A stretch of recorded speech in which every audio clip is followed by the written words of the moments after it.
Good morning and welcome to Sunday Brunch.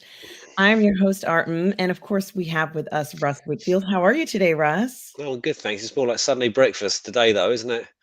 Yeah, yeah, I suppose it is. It's a little bit early, guys. I had to do a little bit early because I have to go to the con today, but I did not want to miss Sunday brunch because, gee, Russ, it's been almost a full year. We already have a super chat. Russ, can you believe this? Holy Um, smoke. Oh my gosh, a $20 super chat from OG fan when Star Wars was just Star Wars. Says, good morning, Arun and Russ. Happy Sunday. Watched Andor. Brilliant. Good story, tight scripts, and I understand everyone's motivations. Nothing seemed forced or out of place. Well done. Please have a mimosa on me. Thanks for all you do. Thank you, OG fan when Star Wars was just Star Wars. Wow. Talking So about generous. starting, Thank you. yeah, the day off for us on such a great note. This really makes my day. Guys, as you know, I was recently monetized. So, OG fan when Star Wars just a Star Wars. I so appreciate something like this. It's so generous. Um, yeah, Andor, Russ. I'm constantly still being inspired by Andor. I think when we talk about seeing these shows and we watch a show, especially a Disney show, to think about it still after it's finished and these characters wondering what is going on with the characters from Andor. People are still wondering and talking about it. What do you think, Russ? Are you still thinking about the Andor series?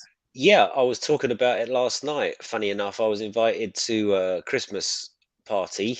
Um, Last night it was kind of like a family thing. My ex-wife was there, my niece and nephew, and their mum and dad. So Peter, my niece and nephew's dad, is well, he must be getting close to sort of 70 now, and Mark is, I think, nearly 40, and Karen's in her mid 30s, and um, they'd all seen it. Mark had watched it, his wife had watched it, and everybody agreed it was like the best thing ever. And it's just like a tragedy that, as we've discussed on the cast before, that not so many people are watching it. But I wonder if that's true now, because you've really got a sort of cross section there, haven't you? I mean, I'm 51, Peter's nearly 70, Mark's 40, Karen's a little bit younger, and that age group seems, all of those disparate people have watched the show. um, it's interesting. Something I was maybe we can touch on later. I know I sent you a list of like sci-fi films and stuff like that.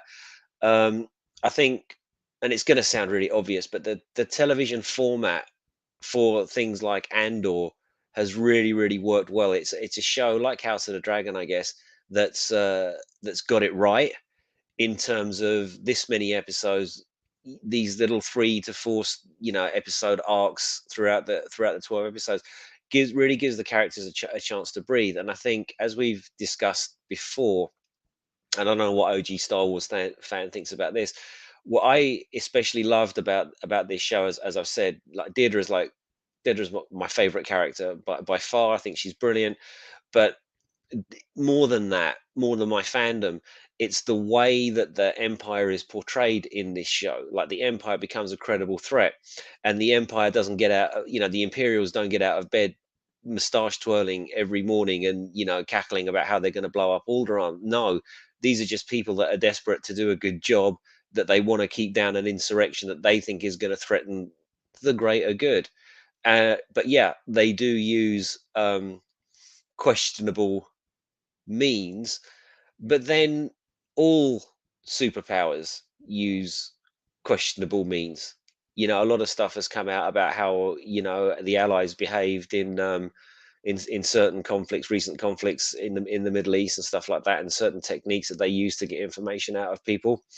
So they see themselves as the good guys, and I really love that about the show, in that it's gone into the grey areas of Star Wars that I think people that have grown up with it, the likes of you and me. I don't know how old OG Star Wars fan is, um, but certainly as I got older, I was kind of hoping for more maturity out of Star Wars, and I imagine there's a lot of that stuff in the in the expanded universe. I certainly remember reading the first ones that came out, Heir to the Empire, I think it was called. Um, I don't know if they explored the more mature themes as that those series went along, because the expanded universe really is vast, right? Um, but if we take that out, yeah, an OG Star Wars fan and Stormtroopers hit their target. I think this is, really important to sort of mention that the Stormtroopers. Somebody said, and I can't remember who it was, that the Stormtroopers. Obviously, we see a lot of them in Star Wars and the movies, but they're kind of like an elite force, but they're not Green Beret, Delta Force, Navy SEALs, because there's so many of them. But what they are is the U.S. Marines or the Rangers, I imagine, compared to the army, which we saw a little bit of in Solo, and we certainly see more Imperial soldiers. Oh, you're also 51. Well, I'm 52 in January. Um, but yeah, I love it. I love the show, and it seems to have garnered a lot of praise across our little corner of the internet. I saw the Critical Drinker did a review of it, and he really, really liked it. Um, but yeah, as we've said, the brand has been damaged. So I don't know how many people are watching it, but they're making a second season. So I think that will be it. Because as far as I know now, and you are a bigger Star Wars nerd than me, so it takes place 5 years before Rogue One. So I imagine season two, they did say that there's going to be time jumps. They're doing their 3 episode arcs, and then there'll be a jump, and then there'll be a jump, and then there'll be a jump. So I imagine this will take us all the way up to the bit at the beginning of. I'd really love it if they intercut this with the beginning of Andor, beginning of Rogue One. Sorry, well, that's kind of where the show finishes. Is like he goes out to meet this bloke, and the last shot we see is the first shot we see of Andor when he. Can I talk spoilers about Rogue One? I suppose I can, can't I? He outright murders that bloke. Um, because he thinks he's going to get captured, and just sort of end it there, because we kind of know where it's going. Oh, you are on mute, or I certainly can't hear you. Yes, I was on mute. Absolutely. I agree with you, Russ. Certainly, Andor has been something that people are still thinking about. And I think between now and I guess what, the 2 years that we have to wait for season two, people are going to be making a lot of videos about Andor, Hmm. talking about Andor. I know I have literally written 7 more parody videos that I haven't had a chance to do because I'm out here and doing the con and everything for Andor that have inspired me to create parody videos. And not everything inspires me to do something like that, but Andor has inspired me to do that in a lot of different ways. A lot of different things are going on behind the scenes in Andor, just like it would anywhere else for us. And Mm. someone has to talk about this stuff. And therefore, it's going to be me who's going to be talking about all those things that are happening in Andor behind the scenes because the story is so good and different things like that. So seeing these characters interact with one another was something I know as a Star Wars fan, I've always wanted to see. I also know that when we talk about a good story, which is something that we all desperately want and have always wanted in a Star Wars series, but just haven't really gotten it.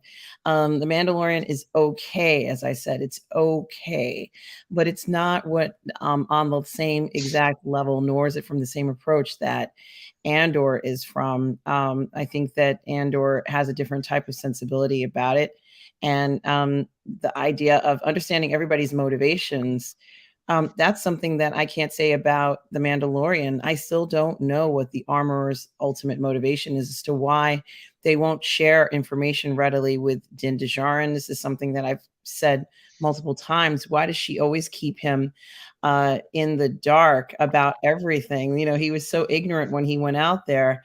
And every turn, it's Bo-Katan saying, "Well, you guys, you didn't know this," or it's almost constantly to a point where it just seems so implausible that Djarin would be so ignorant. I know that he was rescued by another Mandalorian. I don't know who his adopted father, who was a Mandalorian, was. I guess Hmm. I should know that, right, Russ? But my point is that, as far as I'm concerned, they really held back a lot of information that they could have put in the Mandalorian that would have given it more depth like we got in Andor. Maybe And they didn't. Maybe they didn't know, or maybe Andor seems to have a like a complete plan. I think if we look at the history of the sort of Mandalorian, it was contained, right? There's no, or there didn't seem to be any huge plan with it. It was almost like a kickoff show, wasn't it, for Ahsoka Tano, for Gina Carano's thing, whatever it was going to be called. The what were they, Rogue Squadron or something like that? I can't remember. But she was supposed to spin off to do something else, and the X-wing guys turned up, and they were supposed to spin off, and that it's almost like applying the Marvel template, right? To we're going to make a show that's going to have characters that you know and love, and they're going to spin off into their thing, and that seemed to be the thinking with Mandalorian, right? Andor, not so much. Andor is going to be about Andor. Um, Sorry for diving in there. I think we were you going to add anything else because we got some people showing up. I think we should say hello. yes, and I did just want to finish addressing everything he had in super chat. So Yeah. I agree about the motivations, and there are still characters, let's say, in the next best show, which was The Mandalorian, that I still don't know the motivations Mm, for. That might seem a little out of place. Although perhaps the most mysterious is Paz Vizsla, who I think is the heavy Mandalorian, and I could be wrong on that.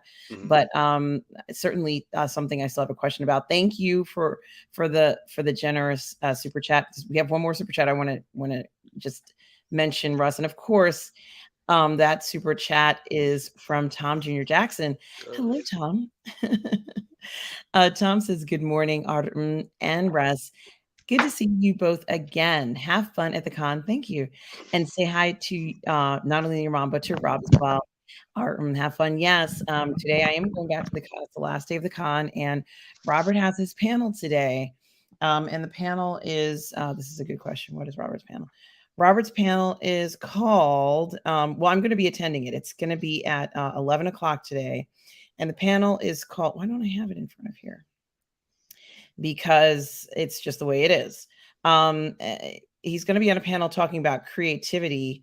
And I'm going to be attending it. And I'll get, when I find it, I find it, but I'm not going to look for it right now because I don't have it in front of my face. But Tom Jr. Jackson, we are all goof people. Thank you for your generous super chat. I so appreciate it. And for everything you do, a collaborator, a friend. Tom Jr. Jackson also has his own YouTube channel, guys. So do check out Tom's channel and like and subscribe to his channel.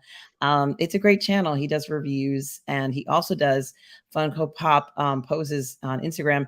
And Tom, I did see a lot of people who are doing that at the con.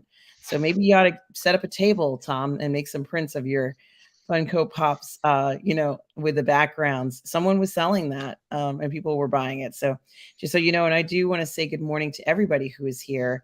It is an hour earlier because I have to go to the con. So I did Is it just, like 6 o'clock in the morning with you now? yes, it is 6:45. Yes. Oy vey. There's commitment and dedication for you. And Tom says, good morning and welcome, everybody. Snortopoopas Cuber. Hi, Snortopoopas Cuber. Hello. Says, hello, humans and other critters. Well, hello to you, Snortopoopas Cuber. We are so happy that you are here this morning, guys. I also stream on Twitch. So if you're watching me on Twitch, hello to you out there. I hope you are all great. Tom does remind you to please like and subscribe if you like what you're seeing here this morning. And also tomorrow, I will be having my show, Ladies of the PGS, on the Burr Network, which I am officially a part of the Burr Network now, guys. So join me and Lorena Creole Monday nights at 6 p.m. Eastern, 3 p.m. Pacific for Ladies of the PGS. I will be doing a show with Lorena tomorrow at that time, so do check it out. Gary Bando Sandwich All Worthington. right, Gav. Hi.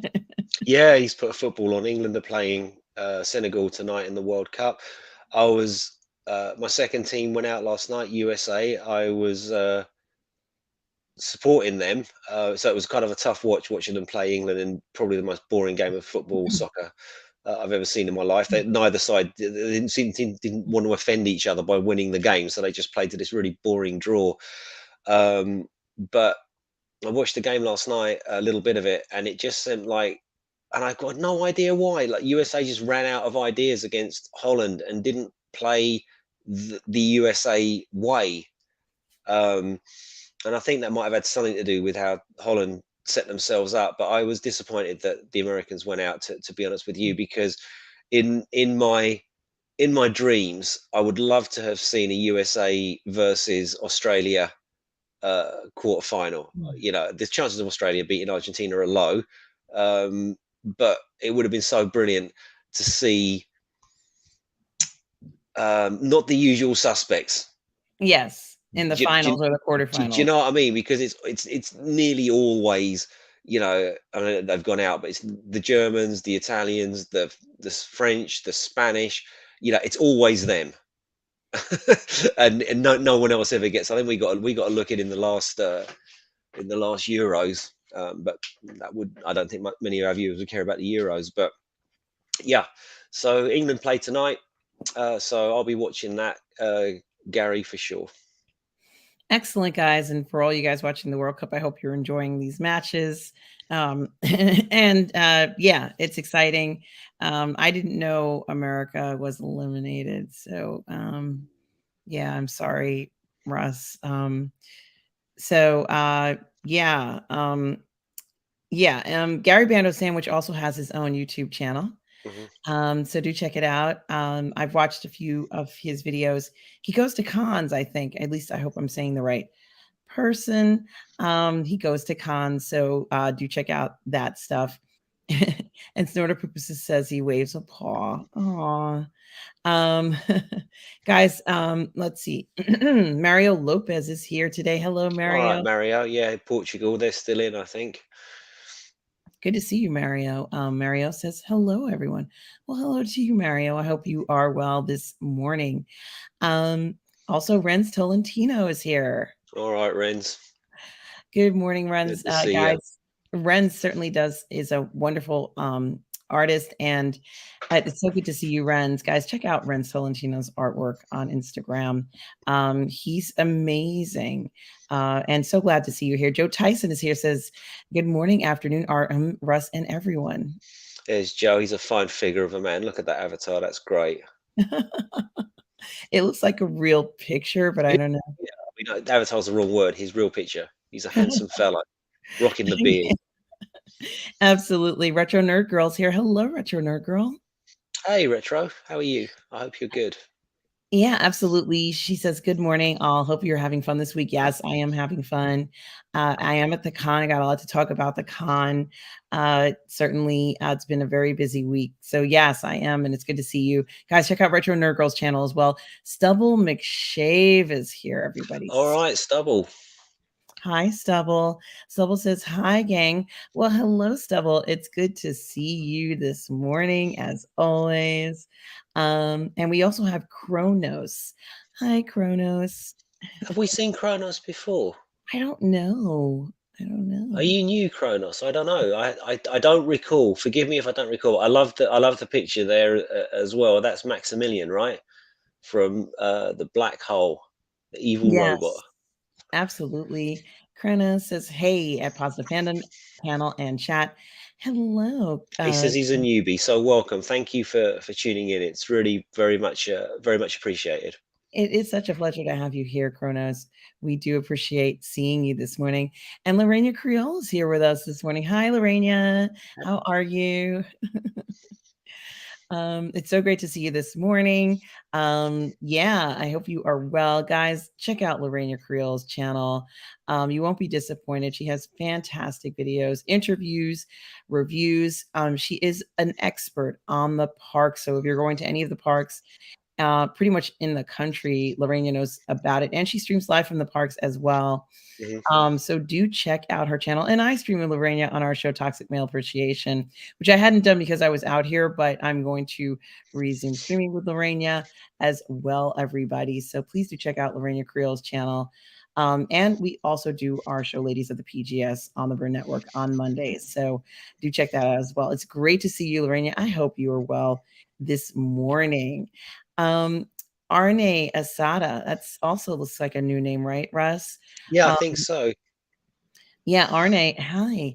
Welcome. Arne says, Andor is dripping with quality and talent on and off the screen, yet I still like The Mandalorian more. Ah, that's very Well, it's interesting. good. It's good because I think that those shows are offering the two different sides of the seesaw when it comes to Star Wars. I mean, I, as much as I love The Mandalorian or like The Mandalorian, it's not particularly deep yet, is it? It's not asking too many questions of us. It's quite a self-contained. It's almost like when we were all young and you'd get the westerns come on the telly, Gunsmoke, Bonanza, High Chaparral, all that stuff.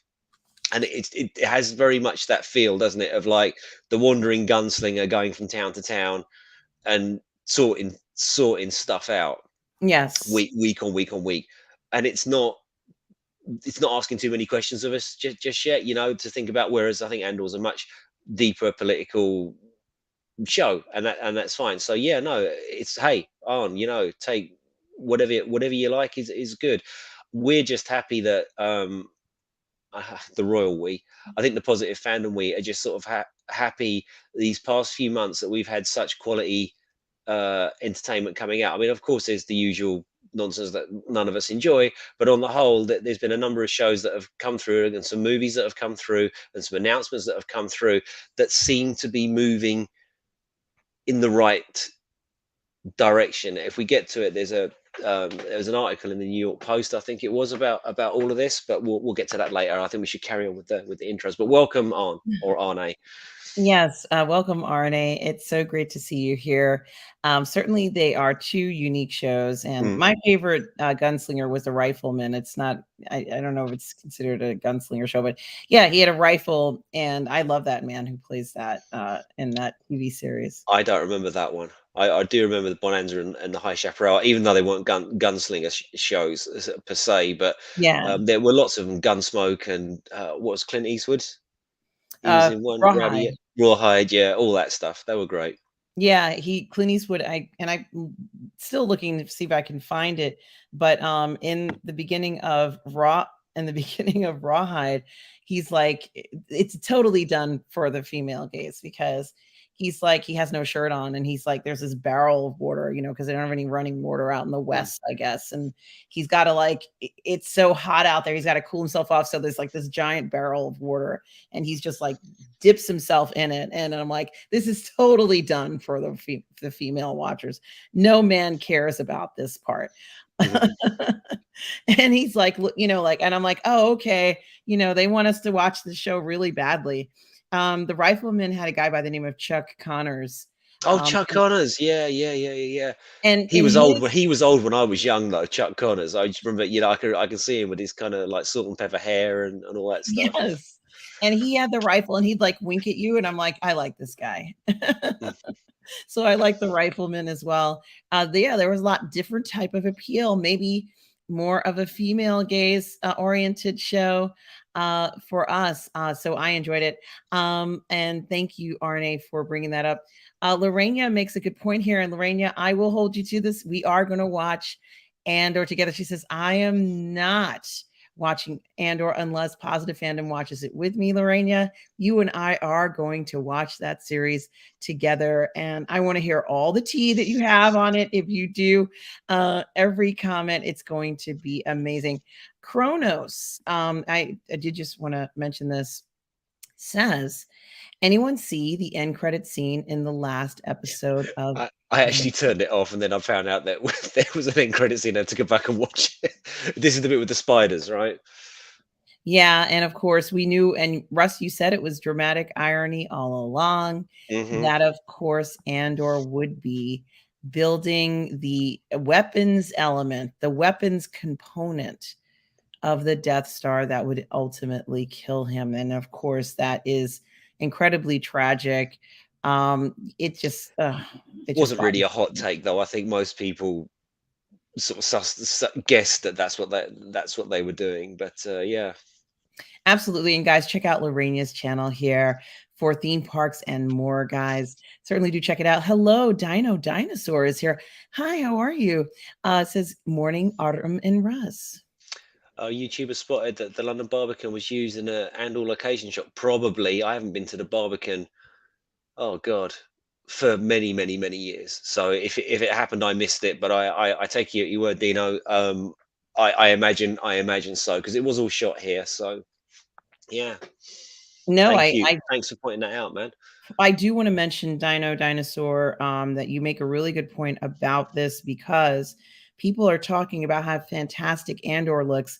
And part of it is because they chose real life locations, beautiful locations, but these physical locations make a difference in Mhm, creating a believable world. And yes, they will use that game engine background that they use in The Mandalorian. They will do all that sort of stuff, but mm, having those believable sequences where they're in that valley. I have no idea where that location shot is on Aldani, but to be honest with you, certainly, um, it was remarkable when they were walking through that valley and you could hear those X-wings or whatever TIE fighters mm. zoom through the valley and they sounded enormous and they had to put their cover their hands with their ears because it was so loud.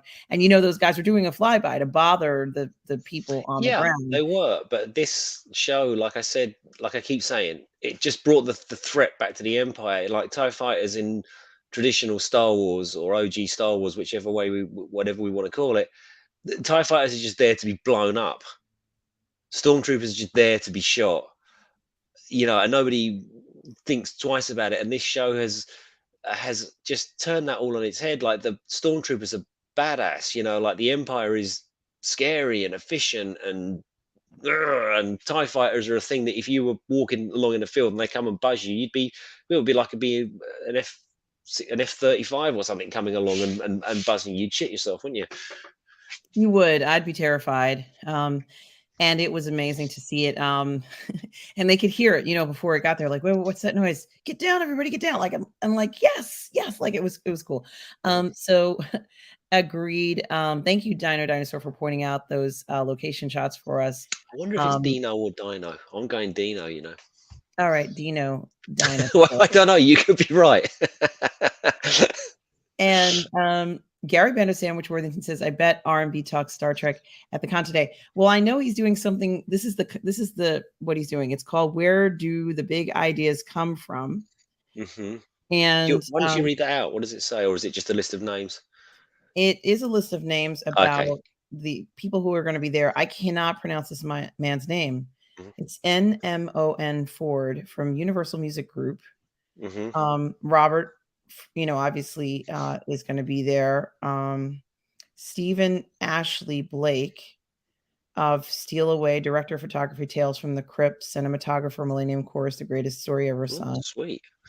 Jeffrey Mark, from Raised by Wolves and The Orville. Every amazing story starts with a killer idea.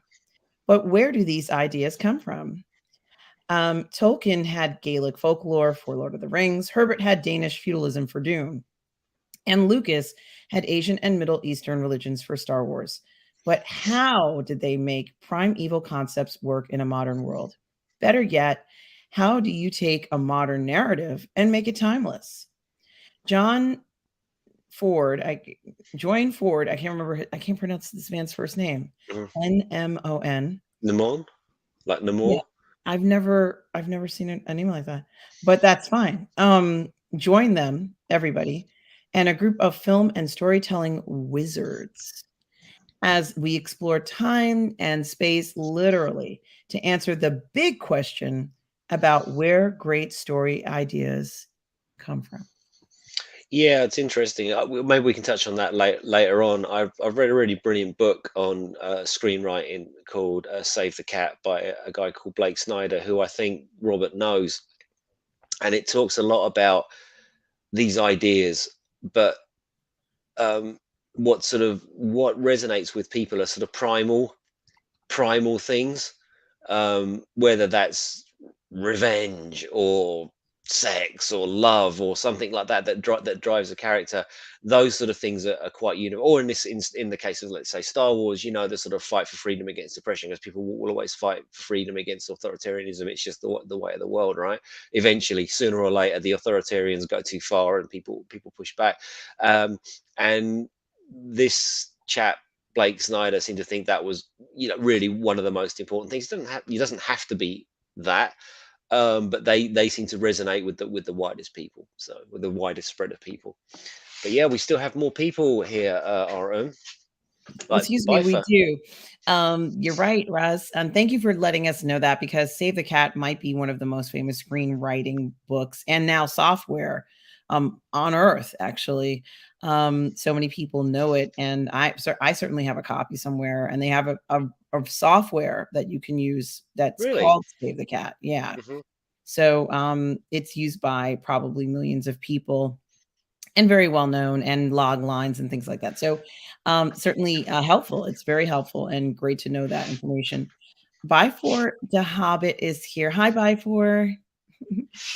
Says hi, Artem and Russ and Tom Jr. Jackson. Hello, Byfor. We hope you are well today. Nice to see you this morning, Byfor, as always.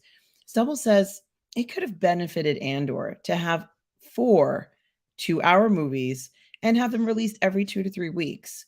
There were some problems with having each episode representing one act in a 3-act structure, and I have to agree with you on this, Stubble. There were points where I felt that the show should have continued on, especially where it is the three, if where it feels like it might be a 3 arc or 4 episodes that need to be together. That could have benefited from that. This could have been a series that was released in a different way, which might have also made Disney have a more unique moment, a Uh, 2-hour movie, and then some other things. What do you think, Russ? Do you think not this for could work? me. I love the way it done. I know that Joker Voice vehemently disagrees with this and thinks it was a, like watching paint dry. I think he said, but not for me. I was enthralled and hooked, and I loved the way that they did it. I just didn't care that there wasn't much going on. Um, it was, like I said, it's one of those shows that the people who've created it are so good they can break the rules. Like Andor's a passive character right up until the prison break, when when he says, I'd rather die trying than die giving them what they want, or whatever the quote is. No, not for me. I just sort of sat there, um, sort of luxuriating in the Andor bubble bath of genius acting and genius performances and brilliant dialogue and all the mundane shit that, yeah, okay, maybe who cares, but I loved it. I just loved the performances. It just drew me in. um as I've said so many times, take the Star Wars out of it, it's still brilliant. Like some of the acting in that shit, it's weird, isn't it? I think Diego Luna wasn't was the main character, but was given the least to work with. Like Andor's a pretty basic, not so multi-layered character in some of in the ways that the other ones are, and the way that they've got all these thespians, you know, all these British thespians, Shakespearean people inhabiting these roles. Yeah, so I disagree, Stubble. I'm sorry. Mm. I'm not arguing that it couldn't have been done that way, and maybe it would be a bigger hit if it did. But for me, no. As I said, luxuriated in the bubble bath that was Andor. Yeah, you make a good point about this, and but I still would have liked to have seen the movies. The other thing I was going to say is, someone's going to edit it into a movie form or some movie forms. We know, Yeah. I suspect that some masterful genius, maybe Kai Patterson, who I'm going to talk about a little later, if we get Mhm. a chance, might do it. And I think it would be very interesting to see something like that. And do like and subscribe Tom Jr. Jackson's channel, everybody. He does movie, television, and book reviews, and so much more. So do that. And we have Rogue Thinker with us All this right, morning. Rogue. Hello. I didn't see you pop up there. Hello. Good morning or good afternoon, wherever you are. Absolutely, Rogue Thinker. Thank you for joining us. Says good morning, early morning. How are things going, Rogue Thinker? It's better day now that you are here. We are so happy to see you here on the show, on the channel. We hope you are well, Rogue Thinker. We also have Random Rick Reviews. Hey, Random Rick Reviews, R triple R R. R. Another triple R, Random Rick Reviews. Mm, Um, well, the design. Okay, they are talking about something else, but I did mm. just want to say to you, hello, Random Rick Reviews. Such a pleasure to see you this morning, and I think that might be everybody who is here so far. Keely Chow has rolled in. Keely Chow and why don't I see Keely Chow's? thing here. Hello, Keely Chow. I want to highlight your message, Keely Chow, Hmm. for certain to say hello to you, Keely. We do also have Mighty Orbots. Hey, hello. Says greetings from the galaxy. Hi, Mighty Orbots. I love Orbots or Mobile Suit Gundams that you can climb into and they take you to space. Thank you, whoever thought of that. I'd much rather get in a Mobile Suit Gundam or a Transformer and fly around than in any other mode. That's just how I feel. Um, the con that we're talking about, Stubble, is the Los Angeles Comic Con. Okay, Oh, everybody. Stubble providing the segues there. He is. And I'm still looking for, why don't I see it here? Gosh, I'm getting older. Joker voice. Good morning to you at Positive Fandom. What have I missed? You haven't missed much. We've been talking about Andor, which certainly is something I don't know whether you liked that show, which No, is he fine. doesn't. Oh no, you didn't. There you go. But you know what, Joker voice? It is a pleasure to have you here, Joker voice. Um, Thank you, Retro Nerd Girl, for a shout out to Chuck Connors. He had grit and charm about him. He did, didn't he? I have a feeling that's a man who knows exactly what to do in a tight situation and in any other situation that may come up. Retro Nerd Bit like Girl. Chuck Norris. He You, is very much you're like. in safe hands with a hardcore American Chuck at the end of the Oh day. yeah, oh yeah, oh yeah. Lorena says, "Gotta scoot. Great stream. Thank you, Lorena. And please hit that like button. Thank you so much, Lorena, for all the support. I hope you do enjoy the rest of your day, Lorena. Yash Shrivastava. Hi, Yash. Says hi. Hi, Yash. How are you? I Greetings. sure hope you are well. Um, Gee, why am I? I'm still looking. Oh, wow, there's a lot of new people today, Russ. Bon Necron 444 says hello. Hello, Bon Necron On Necron, 444. what is that picture I want? Is that the Emperor? Yes, I think that's the Emperor. What a dude. What a dude. I love him. I love it too. And finally, that's why I was so far behind Russ. Mhm. Keely Chow says, "Hey, everybody, good morning." Well, good morning to you, Keely Chow. And Roll Tide. Roll Russ Tide. probably already said it, but Roll Tide to you, Keely Chow. And there's Um, Luminara's just popped up as well. Hello, Luminara. Yes, Luminara. Luminara. Let me zoom down here.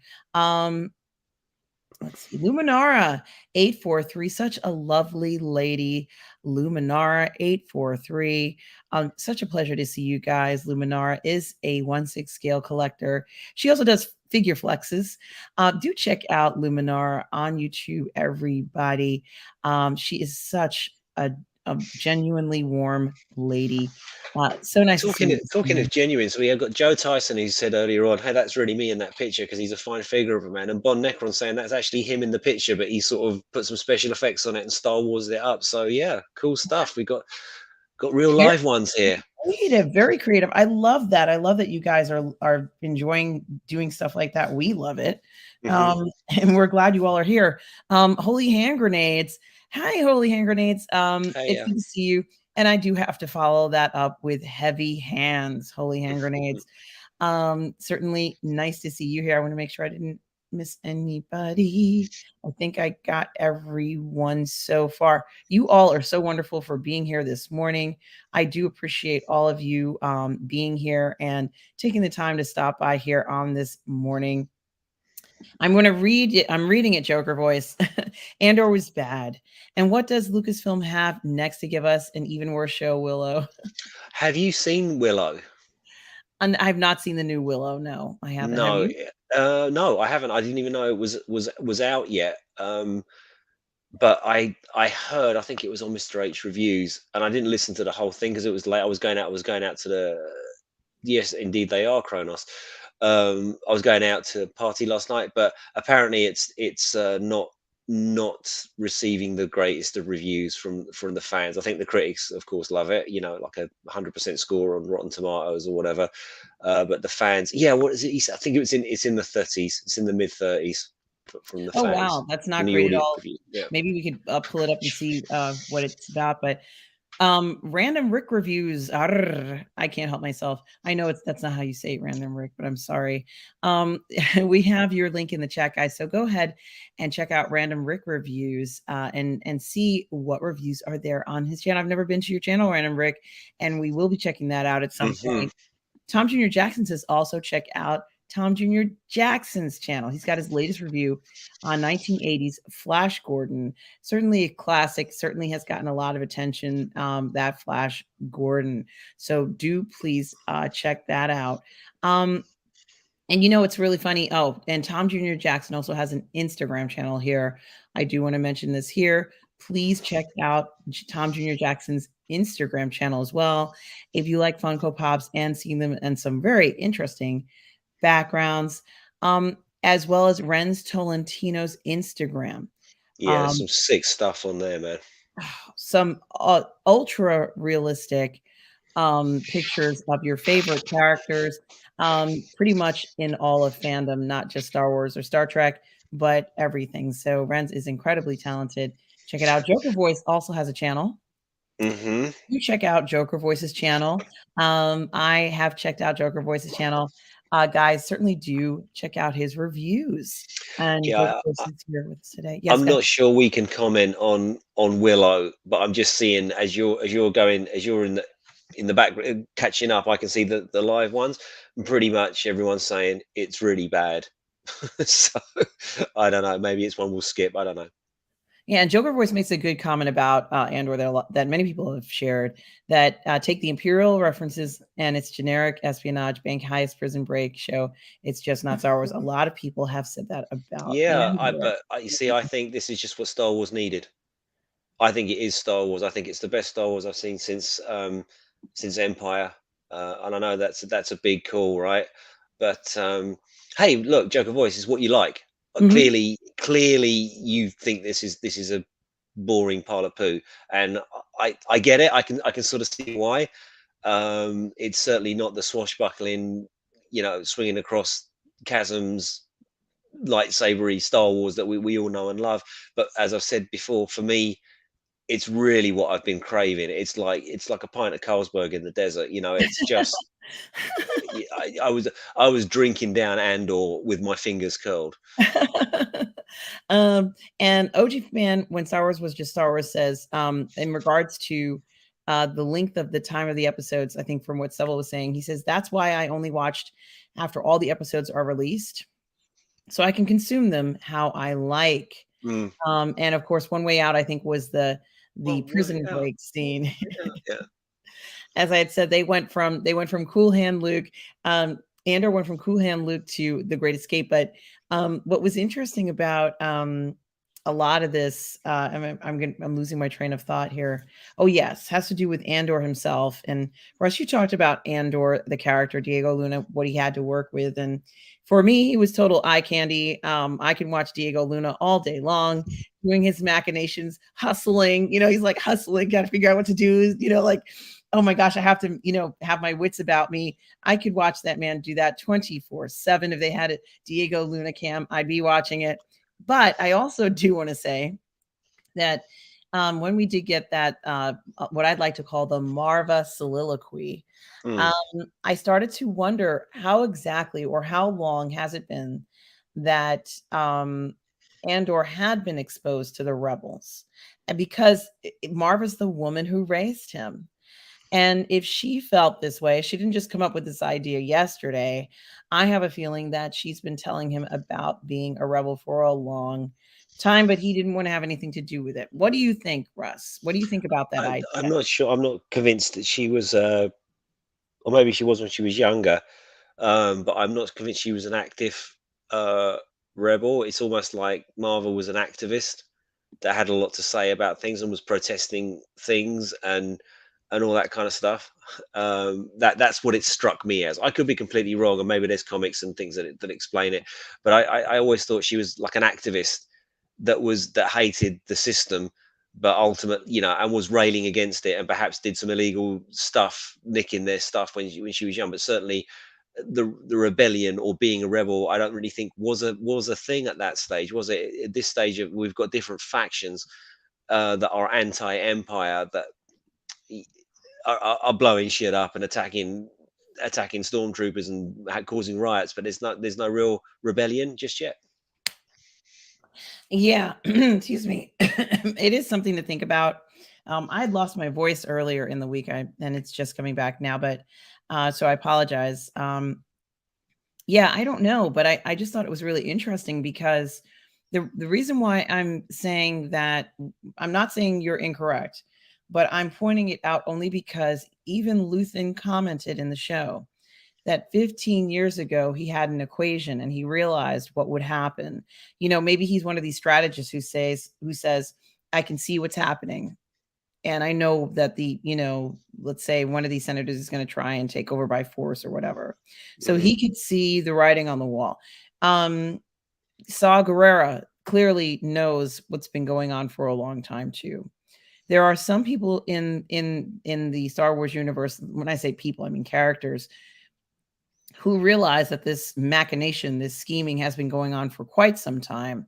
And they realized it early on. And they realized that something would have to be done in order to stop it. And I think that Luthen is one of those people.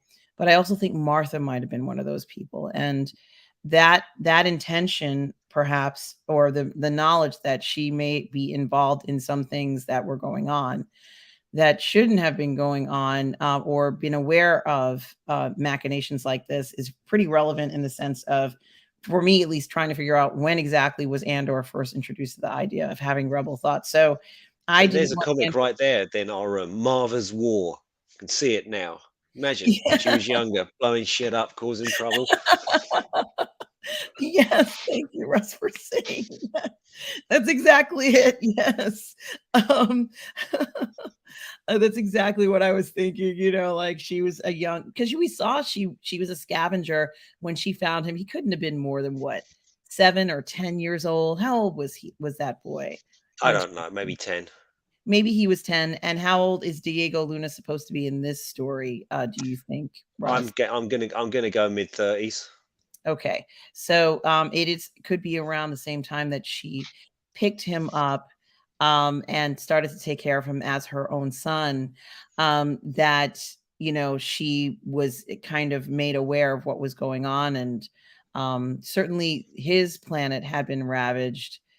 At least they indicate, perhaps by the Empire or by, whomever, but his planet had been, kind of messed up, and no one's Mm. supposed to go there. No one's even supposed to know about that planet. So it was one of those another secrets, those nice little secrets that, helped the Empire gain footing, and people like Luthen and Marva were aware of that. And that's what they started to fight against initially. So yeah, it was interesting that how he became, and turned around to it. Bon Nucron 444 says Rogue One is the only post Lucasfilm that I liked out of the bunch. You are not alone in that, my friend. I think most, many, not most, many Star Wars fans feel that way. And Yeah, I really liked Rogue One Kronos. I really liked it. Really liked it. And I know that people sort of poo-poo it. They're going, "Oh yeah, just because of the Darth Vader bit at the end." Yeah, well, you know what? Yes, because of the Darth Vader bit at the end, it was fucking awesome. And I know people also said that the CGI was a bit uncanny valley, and I suppose it was, but it was so great seeing young Carrie Fisher and Grand Moff Tarkin back again. I really enjoyed it. yeah, and it wasn't there were some parts that were not perfect, and of course, whenever we see things that are imperfect or not up to par, I'm always expecting someone in the Star Wars community to go ahead and provide us with a more perfect version, because we know you guys can. We Mm. have the Star Wars community has mad skills. Um, so there is that. Um, Oops. Also, Kronos, and I think, Bon Necron, we're talking about Clerks. about contractors working for the Empire on the Death Star, and he wants to see a show about them. That's very interesting and certainly worth a thought. Let's see Mm. if someone makes a parody or something like that. Tom Peter Jackson says, coming up, the positive Fandom promo video with the flash dancing style of Artem. Yes, that is coming up soon. It is coming up soon. Kronos asks about unions in Star Wars, and OG fan with Star Wars was just Star Wars says there are guilds in Star Wars, kind of the same. We are certainly learning a lot in DC. There's still so much interest in a lot of this. So Tom Jr. Jackson has asked the $64,000 question. Russ, Tom Jr. Jackson wants to know, have you gotten anything from the con? Um, the answer is yes. And he also goes on to ask, did you see any cool things at any of the panels? And the answer is yes. Um, and Kronos just says one of my favorite sayings, "You rebel scum." Yeah, Um, they were talking about it earlier on. RRR and Kronos was discussing. Yeah, I think Kronos asked RRR, "Do you like the rebels?" And he goes, "No, they're scum." And then that was that was the response. mhm, mhm. Absolutely. Um, Mario Lopez has said something that I've been holding on to as well, Mario. I certainly share this sentiment about seeing Carrie Fisher's daughter, whose name is Billy Lord, in a TV series in the role of Princess Leia. We need to stop with that de-aging stuff. Some people have said that she is actually, I can't remember how old she is, but I don't know. I don't know whether she's too old to do a young Princess Leia. I think she might be in her mid to late 30s now. I have no idea how old this lady is, but yeah, I want to see her. She was in the sequel series, and I would have liked to have seen her do more. Mm. So with that being said, Russ, um, what should we talk about next? Why don't you give us a little rundown of what you've been doing at the con? What panels have we seen? What news have we got? What swag have you procured? I think the guys would like to hear about that. Okay, so as you all know, I have gone to LA Comic Con. I am actually in LA still, at the, more or less here for the con. Um, and my mother is with me. I'm in an Airbnb. I'm sitting on a bed, and she's asleep in the bed. She's kind of asleep, so you may hear an older woman say, "What is it?" Or whatever. She's here literally in this room. It God wouldn't be bless the first time an older woman said to me, "What is it?" I'm here to tell you. her. Well, to be honest with you, she's been actually pretty good about all this. Anyway, what I was going to say is, yes, I did go to the con Friday, and I had to see a very good friend of mine by the name of Eric Arega, who is an artist. This is his artist package.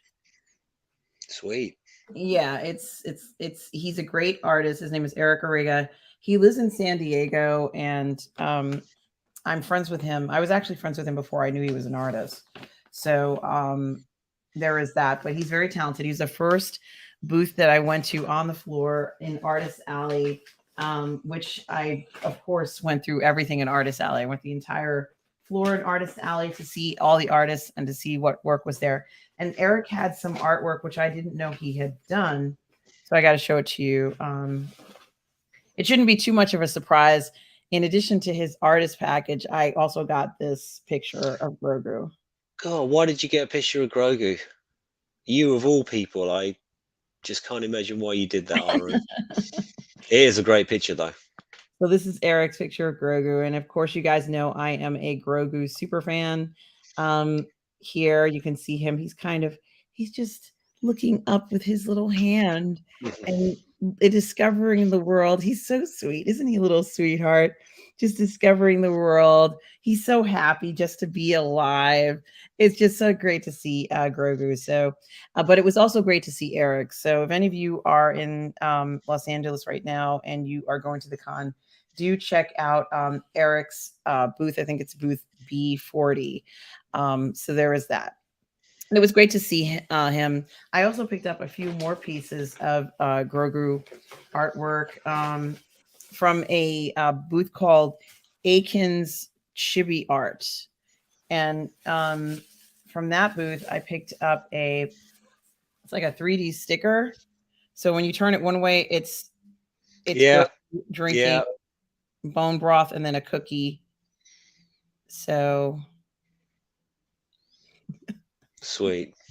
yeah, what I'm gonna do is I'm gonna poke a hole through the top and hang it on my tree. All right, okay. So when you're near the tree, it'll just keep going in and out in the different pictures for him. So there's So that. random Rick goes, oh. He's sweet. He's a little sweetheart. I just love it. Mhm. I also So got yeah, what's the vibe then? What's been going on at the con? Have you seen any panels yet? I have, but I still have to show you the rest of the stuff I got. Oh, okay. You've opened a can of Grogu's. I did get a little canvas painting of Grogu, but this one is like ET. Hmm. So it's the Mandalorian in a bicycle, and you remember he had that milk crate in the front, and ET was in it. So that's the Mandalorian and Grogu there. So I kind of like that one. I thought that was a cute one too. All by a Kane Chibi Art. Hmm. Yeah, so I really enjoyed that. And they also gave me a free pin as well because I picked these two things up, and it's a pin with Grogu eating a cookie.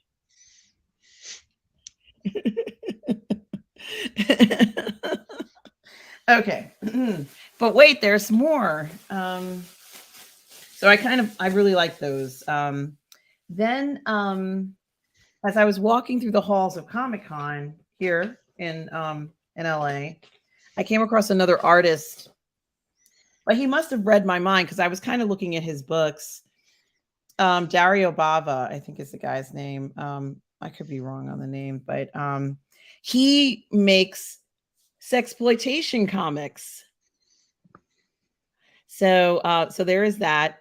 And my mother was like, "What's the name of the comic that he made?" And I said, "It's called Orgy of the Blood Freaks." And she goes, "Oh, that's right up your alley." And I said, "I know, right?" Because as you guys know, it is my dream to make a sexploitation film, which I told the artist. This is the actual artist, this man there. All right. I can't see what you can see. Rita, I've known you for years. I didn't know you was your ambition to make a sexploitation film. You're I did joking, not know right? you. No, I shit you not. You've never told me that. You've Yeah, sort of it's my said you've said absolute you like them, but I've never. I had no clue that you actually wanted to make one. yes, I do. I want to make a bunch of these things. Oh, well, let us talk offline. Yeah, absolutely. We need to talk. This is some of the artwork, and well, when I told the artist that it was my dream to do that, he was like, "Hmm." But this is the covered up version of the character. I'm looking for the actual picture. I don't think it'll pull it down because yeah, here it is. I just thought this is what to me that's the beauty of sexploitation Mm, right there, where you can kind of see a lot, but it's not you can't see certain parts. it's kind of implied as well. Yes, and I think it's beautiful. I think that that's beautiful. I think there's a lot of very interesting elements to a book like that. His book is it's one book this way, and then when you flip it the other way, it's another book. This one Gringo is Loco. a spaghetti western vampire story. So Sweet. yeah, Gringo Loco. This guy was great. So that was nice to see. Um, and I enjoyed that immensely. So if you guys go to the con, you might want to go ahead and do that. Um, Also, I bought a comic book called Blink, and it is like a horror. It's a horror comic, but it's like a discovery where the person it's like a computer discovery horror comic, which is like some of my favorites. Like you're at your computer and you mistype or you hit a keystroke you didn't mean to hit, and then all of a sudden like this thing explodes on your computer. You're like, what the hell happened? I Yeah. love stuff like that. I love stuff like that. That's like crazy. um thank you, Gary. Carry on sexploitation. Carry on up um the Khyber. oh, absolutely, guys. And Blink, I also commented how great the artwork looked in this book. I like the darkness of it. and the layers of this. This is not a simple artwork No, by no a long shot, panels is and it? stuff like that. Yeah, that's it's like the imagination that goes through your mind when you create a book like this and the darkness of it, because you have to be careful of the saturation and all the colors. Is any of this stuff even going to show up? But you can clearly see they spent a lot of time making this look really good. So I bought the book. It was $5. It wasn't a super expensive one, but they still got their point across with shots like this where like the person's almost on the floor, Russ, and they've Yeah, it got. looks a bit crafty. Is that right? Have you read it yet? I have not read it yet, Mm. but I will read it. Maybe I'll review it on the channel. Yeah, cool. I think Yeah. creators could use that. Yeah, that'd be great. Oh, this was. I told her, I said, you realize this artwork is really good, and she was like, oh, thank you. And I said, this is because we're seeing a lot of books where the artwork is not great necessarily, but it's getting pushed through now. So I did enjoy You've kicked off a conversation about sexploitation and vampires. Mario thinks it's a good mix. And just absolutely, before Mario. before you carry on, Rogue asked, "Do you know the excellent film Orgy of the Dead from 1965?" That's it. I That's Yes, I have to say, yes, I do. Um, I think that those films are masterpieces, and there is something to be said for entertainment outside of let's say things like Andor or we also need to have other types of entertainment, I agree completely. and More I power think to that the indies. Indie action. People when you say indies, people sort of think art house movies, but things like that, or indie action movies like the ones I like, Dolph Lundgren, Scott Adkins, Michael Joe White, all of that stuff. All these are indie films, and we do need more of it. So to echo Scott Adkins, if you like those kind of films, do not pirate them. They're so cheap. Please support them, because if we don't, then we don't get the next Boyka movie, and we don't get the next Scott Adkins movie if we don't support them. So we have to pay. I know it's a pain, but we do. I agree. And Stubble says, strange that the LA Con is at the same time as the CXP um, 2022 in Brazil. I guess there is going to be a lot of crossover, Stubble. And, it's just going to be something that's going to happen. And I do want to say hello to Legends of the Brave Bard.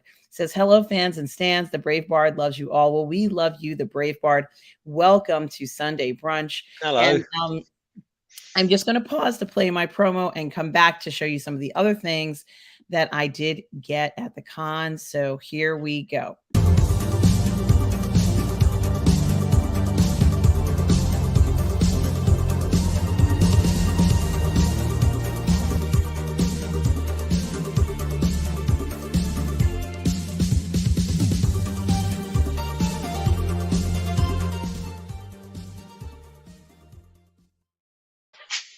All right, guys, welcome back to Sunday Brunch. It is a little bit earlier Sunday Brunch. We are now at the time that we normally start at. And the answer is Kronos. Yes, that is inspired by Flashdance. And Sorry, hello. I'm sorry, sorry. Aaron. Before you carry on, yes, Rick, I am a massive undisputed fan. Boyka is the most complete fighter. Yeah, I love it. I absolutely love those movies. I wish there was another one. I don't think there will be. Scott's in the latest John Wick. Scott just released his Accident Man 2, which is his passion project, which is it's a lot funnier than it's not funnier. It's more of a comedy bent than the first Accident Man, for sure. But definitely worth a watch. But they shouldn't have killed off Amy Johnston in the first one. That's all I'm going to say about that, because I love Amy. Absolutely. I agree that, excuse me. I'm so sorry. Yes, I agree with everything you said, Russ. I love those types of films as well, as you know, and I'm going to get to that in a second, Russ. Mm. Um, so yes, as I was showing everybody what I got, I do want to say hello to Terrier Tiberius Mork. Hey there. Hello, Terrier. It says lunch. Terry, I hope you're well. It's always good to see you here, Terry. I hope you and your family well. I hope you're getting ready for the holidays for those of us who are.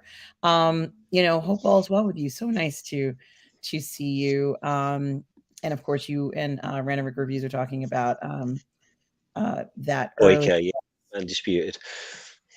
Absolutely. The other thing I was going to say is yes, the last thing that I left out at was that I gotten this fantastic comic called Blink, and it's a discovery. It's a computer discovery horror comic. Let me just hide that for a second so you can see it. And it looks the drawing, and it was great. And I'm so excited to. I have not read it, but I'm so excited to read it coming up. Then I found this cosplayer. I can't remember his name just now, but I thought he was hot. There, I said it. And so I bought some of his pictures. He's cosplaying as Geralt of Rivia. There, I thought he looked great. Mm, He's really he's a beautiful man. fuck. Here's another one of him there. With his shirt off. Yeah, I thought he looked really wonderful because he's supposed to be Geralt, you know? Hmm. So I thought he did a great job there. I even got a chance to take a photograph with this man. God bless him for letting me take a photo with him. Let me just With his fix. shirt off. No, he had a shirt on. I'm God not. damn it. Here I am with him there. Sweet. That Wow, cosplayer, that's you look me. great. Oh, thanks. Yeah, he was a really nice man there. And I also the guy who was in the booth next to him, there was another cosplayer, and I bought one of his pictures too.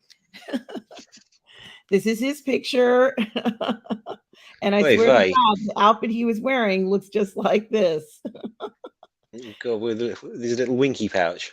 That's right. Yes. And it was Marvelous. quite an exaggerated. It was definitely for the female gaze. I think if anybody who does not like men was walking by that booth would be like, yeah, I'm not interested. But any woman who was there was like, did you see that costume? So it grabbed all our attentions, and I bought his picture and his autograph because I liked it. Hmm. Um, also, continuing on, let's see. I actually met an actor. Uh-oh. Sorry. Yes, he is. Hey, memes of destruction. No, what the hell, Terje? Why? Why? What, Why not? what the hell? This is like it's, it's totally random. Fuck it. All right, you got me. I'm sorry. All right, carry on. Well, that got your attention. And hello, Thalia Mayor. How are you today? Says, good morning, everyone. Sorry I'm late. You are right on time, my dear. So nice to see you, Thalia. We started an hour earlier today. Yeah, Kronos, the only thing you missed was us laughing about sperm. And nobody said cock, so I'm going to say that too. Why not? Here, I'll put it in the description. There we go. So, yes, I did buy some photos of some really attractive cosplayers who cosplay as Geralt of Rivia. Here, he looks really good there. He looks like he's about to. He looks just like the character, right? He does. Yeah, he was. He actually has, a physical build that would be perfect for any of these shows. He's really lithe, isn't he? Lithe Yeah, and he's athletic, great. much like myself. Yeah, the derisive laughter. All right, okay, I'm crushed. My mother was laughing because he has the sword kind of, thrown over his shoulder. And she's like, it's symbolic. And I'm like, symbolic for what? But she was like, yeah, he has a sword thrown over his shoulder. So there is that. Yeah. Memes of destruction is here. Hello, memes. Hi, means of destruction. We've been remiss, Yes, and hello to you. Hi, memes of destruction, says Furies 2. Oh my. Oh, it's everything, memes of destruction. Yes, we go there. And as I said, and as Terrier said, where is Terrier's comment? And as Terrier said, That cracked me up, Cherry. It just I don't know why it was so sort of random. Rogue was saying earlier on that he's been I think it was Rogue saying he's looking into more Scott Adkins stuff and that he should be a bigger star. Yes and yes, I agree. I think the ship has sailed, and I think Adkins realizes that himself. He was speaking to it the other day on an interview. But I have a sweet Scott Adkins story for the Scott Adkins fans out there. I was listening to a podcast with him on it, some Brazilian dude whose name I forget, and Scott was saying that he would really love to work with a guy called Paul Herzog, who did the music to Bloodsport and Kickboxer. And as it turns out, I'm actually working with Paul Herzog, who did the music to Bloodsport and Kickboxer. no way. Yes way, dude. And so I wrote to this podcaster and said, look, I'm working with Paul. Please, can you get this message to Scott? And of course, the geezer completely blanked me. But as it turns out, Paul's talking to somebody else who's also seen this. And that guy was working with Scott on something. And then he turned around and put Scott Adkins in touch with Paul Herzog. So those guys are now in touch. So please God, Paul will be doing something with Scott in the future. I would love to see that because Paul Herzog's martial arts soundtrack was the martial arts soundtrack of our youths, or our certainly our 20s. If that can be considered youth, I suppose it can. The soundtracks for Bloodsport and Kickboxer are just iconic, and I hope Paul gets his comeback. Hmm. Certainly. And I am going to talk a little bit about, first of all, that's exciting news. And I'm so excited for the collaboration and the work that you're doing, Russ. And guys, if you haven't already, check out Russ Whitfield's uh, website so that you can find and read his amazing series, the Gladiatrix series. You're too kind.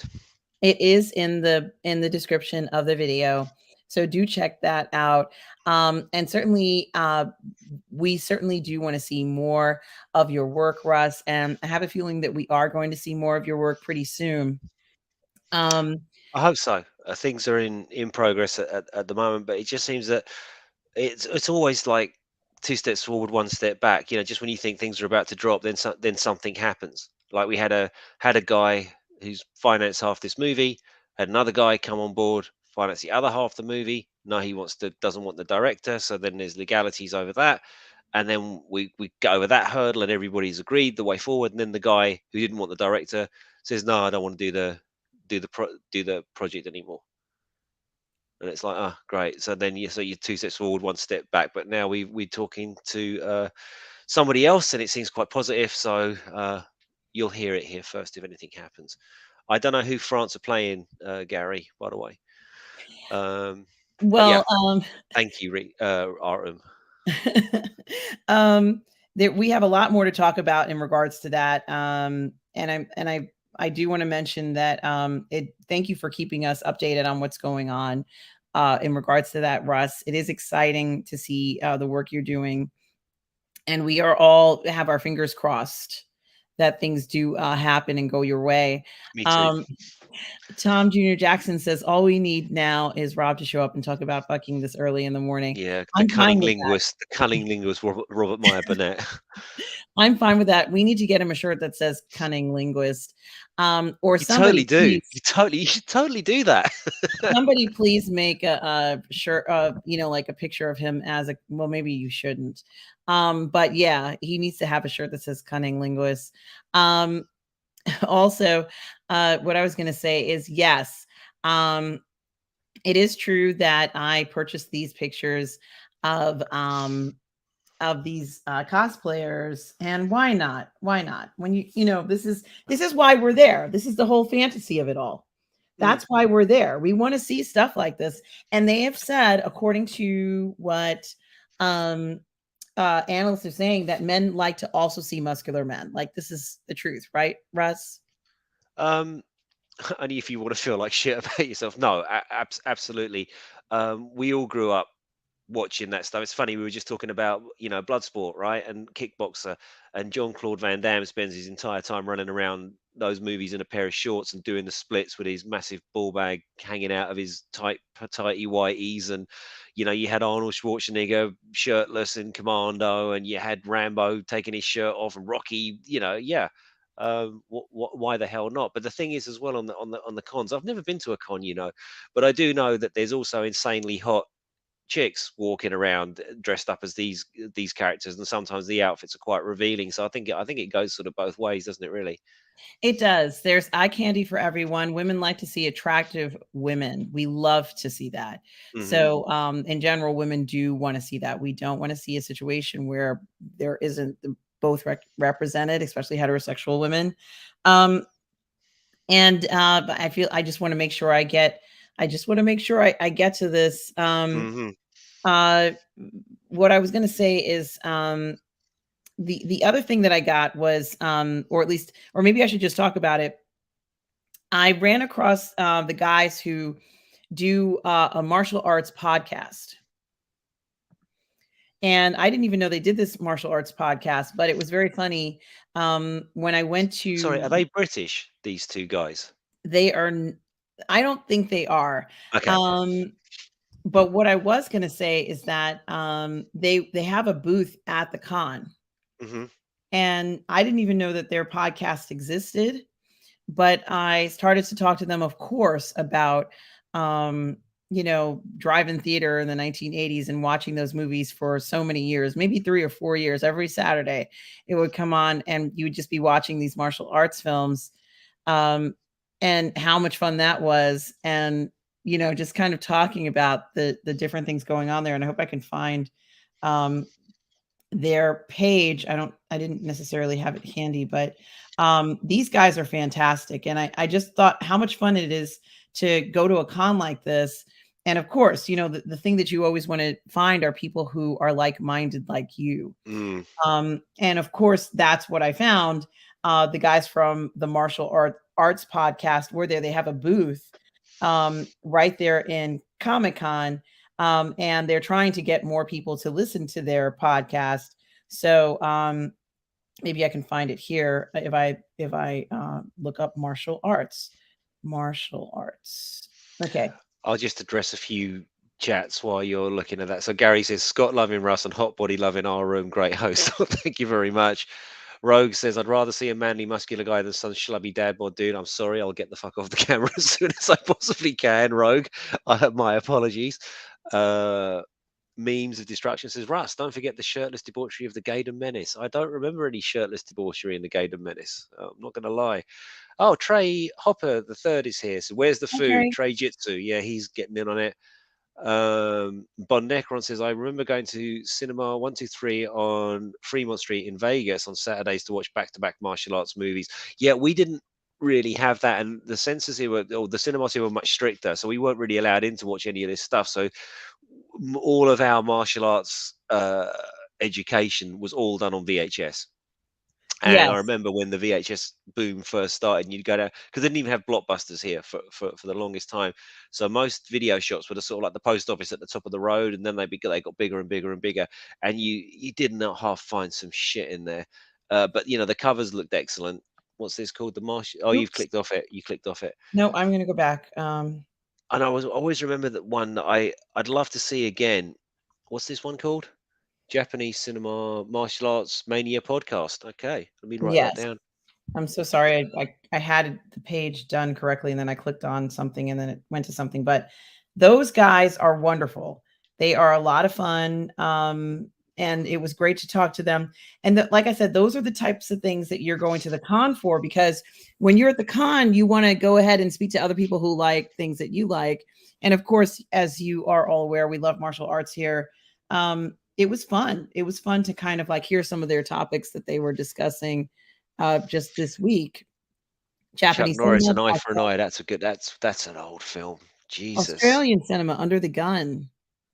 Kung Fu Comfort Films Part 4. Kung Fu Comfort Films. Mm, Who knew, Russ? yeah, Who who knew? knew? Enter the Dragon, and the Big Boss. I love the Big Boss. It's got like a jazz soundtrack in it, which is just Mhm. so it's so not that movie soundtrack yet somehow works. You know, it's really quite funny. Yes. Now, the last thing that I saw on Artist Alley, wow, is and I there was so much that went on, Russ. I can't even tell you. Hmm. Uh, and in case we and I know that hi again, um, um, for Trey Hopper the third. The last thing that I saw at the con was that I met an actor who is in Wakanda forever. Ooh. Yes, I met an actor who's in Wakanda Forever. Um, and they play one of the Dora Milaje. Okay. Yes, one of the Dora Milaje actors was there.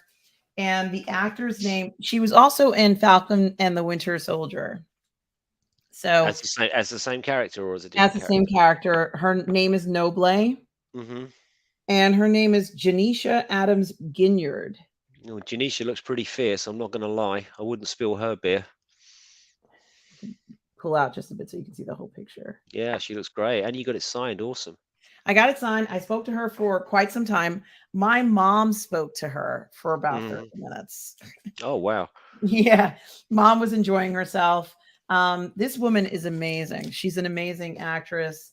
Her name is Janisha Adams Grignard, and this is her in Falcon and the Winter Soldier. For those of you who watched, she was one of the Dora Milaje who went to go pick up Nemo. Hmm. That's her there, I think, in the right next to. I don't remember that actor's name, but I love him. I think he's great. He was in All Quiet in the Western Front recently as well. Yeah. And So what that's else? Was her. he? He was in Inglorious Bastards as well, was he? Yes, Yeah. he's a famous German actor. I guess yeah, maybe Austrian. Gee, if he's watching, which I doubt, I'm sorry if I said that's not your right nationality, but he is a famous actor. And there she's next to him, keeping him as a prisoner. And I met her. Um, she's amazing. She's amazing, and it was fun to meet somebody from the film. Tom Yeah. Junior Jackson comes to the rescue with Daniel Brühl. Is his Thank name? you so much, Tom. Thank you so much, Tom. Yes. She worked with him on the film, obviously, because she has to go ahead and capture him and bring him back to Wakanda. Or I can't even remember what happened in Falcon and the Winter Soldier if they did bring him back, but it was amazing. So that was just the swag that I picked up. So what's the goss? What panels have you been to? What hot takes have you got? Wow. Okay. So that was Friday. I went to all of Artist Alley. There weren't a lot of panels on Friday, so I didn't go to any. But on Saturday was the panel day. And the first panel that I went to was a panel that had to do with Bill Kopp, who's a famous animator.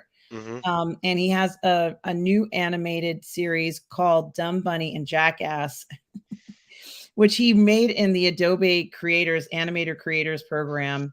And this was the that's not it. The panel is called I don't have that panel on here.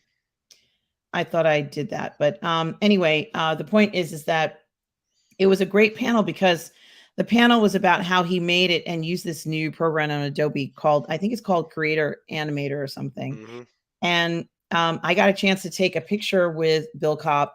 He's such a famous animator that I was like, I got to take a picture with this man. So I got a chance to take a picture with him. This is me with him there. That's that's him. Sweet. He has quite the goatee as well. He's rocking. Yeah, yeah, he's a You're nice guy. very He's a lot of fun. starstruck in that picture, Rita. I'm not going to lie. You look like you're absolutely made up to be there. Like, oh yeah, look at this. I'm with this guy. I was so happy to meet him. I've heard of him before, and he is amazing. He's so personable. He's a nice person. Boy, he really is. He really is a great guy, and he shared all his secrets. And to be honest with you, apparently a lot of these animators don't want to deal with the studios anymore. And so they did the production completely independent of the studios. And they're like, we can just sell it. We don't have to deal with the studios now. Oh, you know what? I watched a podcast the other day, and I can't remember the name of it. It might be, is it Indie Film Hustle, or it could be that, but it might not be that one. But it had Alex Proyas on it. Fucking Alex came onto this show, so it must be quite a big deal, this podcast. But I'd certainly never come across it before. And he was talking about his life and his career and The Crow and Doc City and all that kind of stuff. But it's interesting you say that he doesn't that that um that the builder doesn't want to deal with the studios anymore, because Proyas didn't say it as much, because I guess he has to be a little bit more circumspect as a director. But you really did get the vibe that he was not he had a horrible time on iRobot. He was saying that it was brilliant because you had so much money and all the big toys, but at the same time, everything you did was being questioned and second guessed, and time was being wasted and wasted and wasted and wasted by people from the studio asking questions. So he's now gone away, and with his own money, has sort of set up a studio in Australia, and it's got one of those Mandalorian things, I Yeah, think. the game engine thing. Yeah, right. So, and a lot of people have seen his stuff. I haven't seen it because, as I say, I was quite busy yesterday doing one thing and the other.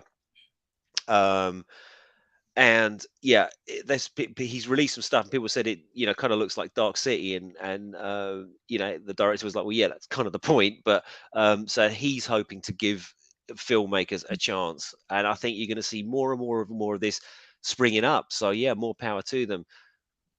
Absolutely. The other person that I met was John Bailey, and you guys first of all, good morning, Efrain Guzman. He says, good morning, my positive fandom from myself and my daughter, Gianna. Good morning. Well, good morning to you, Efrain. It's such a pleasure to see you here this morning. And Hope good you morning, are. Gianna. Welcome. I don't think we've seen you before, so hello. I'm Russ. That's our room. Yes, guys. So nice to see you, Efren. Certainly a pleasure. And another person who I met is this guy. His name is John Bailey, Hmm. and he is the guy from, and you probably know him. He's from Honest Trailers. I don't know if you've ever watched Honest Trailers, Russ. Have you ever watched it? Rarely. It's not something I watch a lot. Okay, so he's also a voice actor, and I'm a huge fan of his. I saw him this year at Chris Gore's independent film award ceremony called Award This, and he was the maitre d' or the sound guy Hmm. who did the show, and I More like met the him MC there. sort of thing. That's right. And I got a chance to see him again here, and so I took the opportunity to take a photo with him because I'm a huge fan of his. And I've told him before. I said I could listen to you all day. So like yes, I'm the same way. Kronos. I love voice actors. Oh, here's a bit of trivia for you. Apparently, Dedra Miro is the voice actress for Yennefer in the Witcher video games. Yes. I did not know this. Yes. Yes. Sorry, I got sidetracked No, with it's my with great. my Dedra fandom. No, it's wonderful. I think it's fantastic to kind of like do that and enjoy all of this stuff. And she does a great job with it as well. She does. I Um love her. so that's good to know as well. And so that Dead Bunny or Dumb Bunny thing was great. He had some really cute comedy in it, and of course, it was practically perfect because Cobb has so much experience in making animated, comedy that it Hmm. was nearly perfect. There was absolutely nothing wrong with it. And I did mention something to him about, well, the writing alone sells this. It's supposed to be animated and cutesy, but the writing alone, you'd watch it anyway. You wouldn't even care what the characters look like almost. Which when you are very good at doing these animated shorts, Mm. suddenly happens a lot. People will just Well, watch it. if you've got the talent and you've got the time and you've got the skill, the things are there now affording you to be able to do this. I mean, you can buy, or I think Adobe, if I'm not incorrect, you rent that these days. I don't think you buy Adobe outright. You just buy a subscription. So yeah, if you can do that stuff, then why not and release it? And YouTube seems to be um, And there are other platforms if your content's slightly more edgy. But yeah, that's the way to go, I guess. It's not the way I'm going. Absolutely. It's not the way I'm going, but I wish I did. Jamin D is here. Hello, Jamin D. Hey, So Jim. great to see you. Certainly a very good friend of the channel. Jamin D, we hope you are well and welcome. It's great to see you here. Um, Now, the next panel I went to had was with Chris Gore and Film Threat. I don't know how many of you guys watch Film Threat, but I'm really good friends with Chris Gore and the Film Threat team. Although I don't know Alan well, but I know the rest of the crew pretty well. So there is that. And the documentary that he had has to do with G4 TV and Attack of the Show documentary special preview. Oh, okay. And what it really was that he showed us the entire documentary they made, the entire thing. And I was so thrilled. I can't get over how happy I am that he showed that. Stubble McShave, thank you, Stubble, for the $50 super chat. Thank you so much, Stubble. You are so kind, and we appreciate your generosity, Stubble. Stubble McShave says, check out the art of the action on Scott Adkins' YouTube channel. He interviews action stars in film. It's Couldn't brilliant. link the It's channel to the super chat. Right. I'm sorry, Stubble. You can't, they don't allow links anymore in the chat. uh, Only Tom can do because he's a moderator. That's why. But Stubble, we will check that out. We're going to go ahead. I have checked it out. Art of Action is a brilliant, brilliant, brilliant show. So Adkins basically gets on. He's had Dolph Lundgren on. He's had Seagal on, which was hilarious. For all the wrong reasons. He's had Amy Johnson's been on his show. He's had Isaac Florentine, who's like a brilliant, brilliant director of these kind of movies. And it really is about the craft and what these people go through to make these films, and how and then they'll do shot breakdowns of like how things were done, and you can see, oh shit, I made a mistake there, but they have no time and no money to do what they would like to do, yet still these films come out looking amazing. Yeah, good shout, Stubble. Absolutely 100% agree. If you're interested in filmmaking and action movies in general, definitely worth a watch. Absolutely, Stubble. Thank you so much for the generous super chat. I so appreciate it. It certainly helps me to continue to keep the channel going and to make my parody videos and do all this fun stuff and to talk to you guys about all the stuff we love in pop culture and in the fandom. Certainly something to think about. Scott Adkins is just so gorgeous. Sorry, guys, but he's hot. So, yeah, I know part of why I always like martial arts is it is a discipline. It's important. It's healthy. It does, there's a mental meditation involved in a lot of it, focusing on breathing, focusing on wellness. But I do love that you get to see men sort of like in this peak performance or striving for peak performance. The art of restraint in it as well. The meditation, does help in the way that martial artists react to certain situations. I think it's a wonderful, way to strive to reach something or to create goals. And I think that's very important, and certainly one of the basis of why I think martial arts is so popular, to be honest with you. Culturally, obviously, it's significant, but it really is something that is remarkable. So there is that. But yes, I'd love to see. I've got to check this out. In the art of the action, I'm going to be watching it. Thank you, Stubble, for the recommendation, Stubble. I'm going to be watching that, Stubble. Okay. And I also want to thank Jamin D for a $20 super chat. Thank you, Jamin. Did you write something in the message, Jamin? I didn't see anything written down, but Jamin is such a longtime supporter of the channel, just like Stubble is. Jamin D, thank you so much for your generous super chat of $20. I certainly do appreciate it. It means that I can continue doing the things that I love here on the channel. He's got a comment down here below, the very last one. Okay, so let me go down to Jamin's comment here. Thank you. Jamin D says he also had Chad Stahelski Yeah. and one of my favorite crush, Cynthia Rothrock. Oh, so much fun watching that podcast. You forget about all the other nonsense that goes on at YouTube. Yes. Yeah, Scott Adkins was fanboying so hard when he was interviewing Cynthia Rothrock, because he met her when he was like a teenager, and he was crushing quite a bit. You could see it, because he's meeting his heroes too, right? Like Dolph Lundgren and all that kind of thing. But yeah, Jamin, the Stahelski one, that was fucking great. And I found out through this that Stahelski was actually in Bloodsport 2, and he actually ended up choreographing it, and then sort of wrote himself a tiny little role in it. And it's so weird, like looking at Stahelski now, because he's our sort of age, I think. Must be 45, 50, 51, 52, 53, whatever he is. But back in when Bloodsport 2 came out with Daniel Bernhardt in it, and I really like the Bloodsport 2 and 3. I'm not going to lie. Um, and he's got this like 90s long luxurious hair. He looks like the bloke out of the Red Hot Chili Peppers, because he's got the same sort of physique and stuff like that. And in Bloodsport 2 there's like 30 fights. It's just like literally one after the other, with all these different martial arts, like monkey style and karate style Yeah, and mantis the style and all crane, this the stuff. Yeah, crow. it's brilliant. It's absolutely brilliant.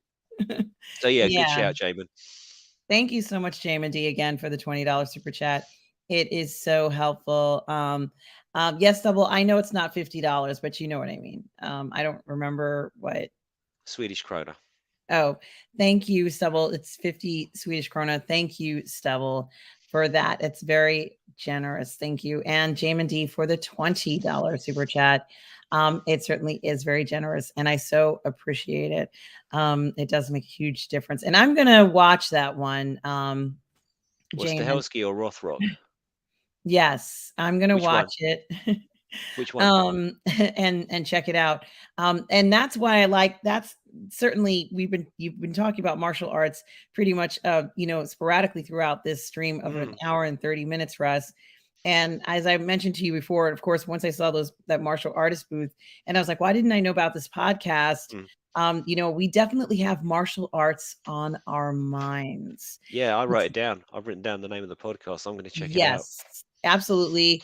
They are a bunch of great guys. He knew the channel that I had watched the martial arts on. And I'd have to assume that it was, obviously broadcast across the United States at Mhm. some point. And that's why so many of us remember that drive-in theater martial arts movies. And I looked forward to seeing this thing, like I was maybe Mom, stop doing that. Mommy, hold on. Hold on 1 second, Russ. Yeah, no worries. Kronos, does anyone like Californication? Yes, I have watched the whole series of Californication, and I really did enjoy it, and I really liked how it ended. I was kind of wondering how it was gonna end. Although I wonder, should he have died? Maybe, I don't know. But I did really enjoy the show. I I did really haven't enjoy seen it. Californication, so don't tell me the end. Oh well, too late now. Sorry, no spot. It is like 15 years old though.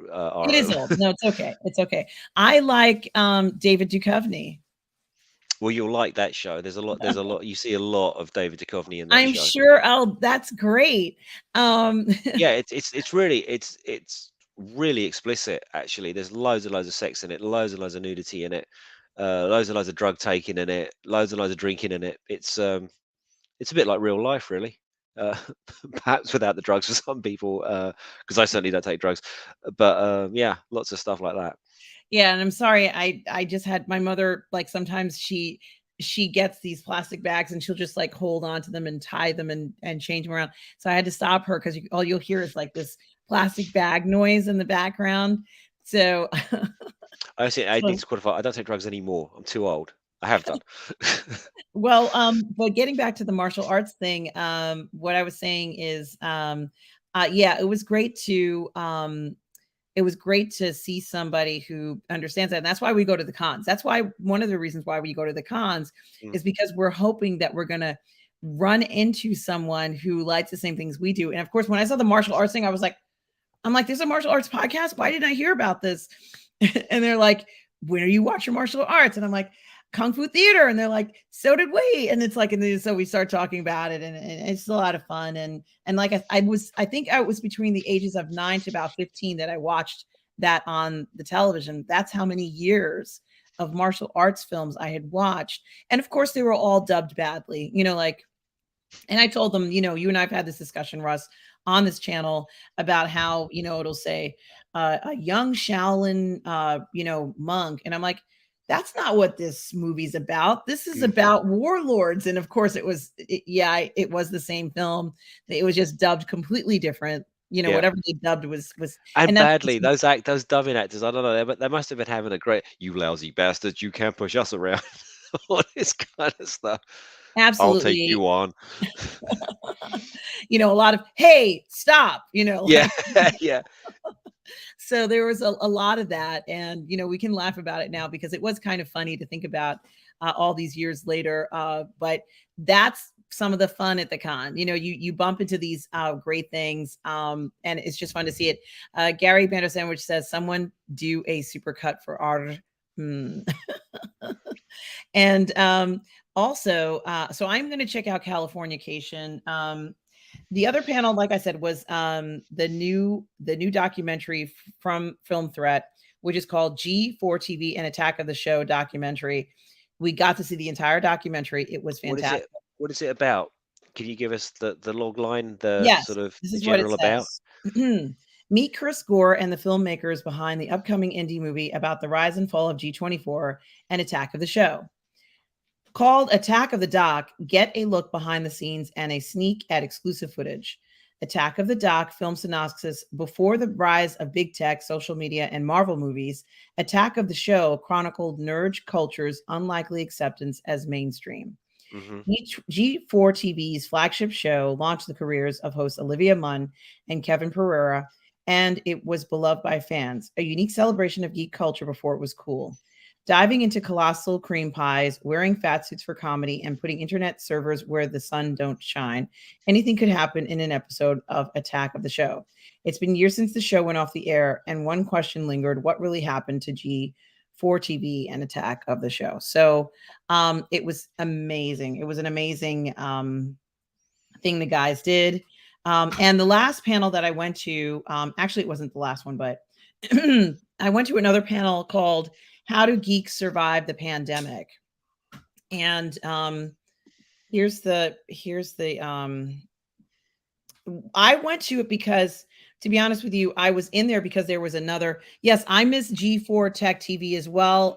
Chronos, we all miss it. Like, it was the only thing that really was about geeks in a funny way. But now we have YouTube channels that kind of have taken over a lot of that. I guess, like mine. What am I saying? Mine as well. How Geeks Yeah. Survived the Pandemic was another panel. Now, the odd thing about this panel was that, mom, no, don't touch that. Don't touch that. Sorry. She's just touching everything. I don't care. The odd thing about that was there was a man on the panel for how geeks survive the pandemic. It was a great panel.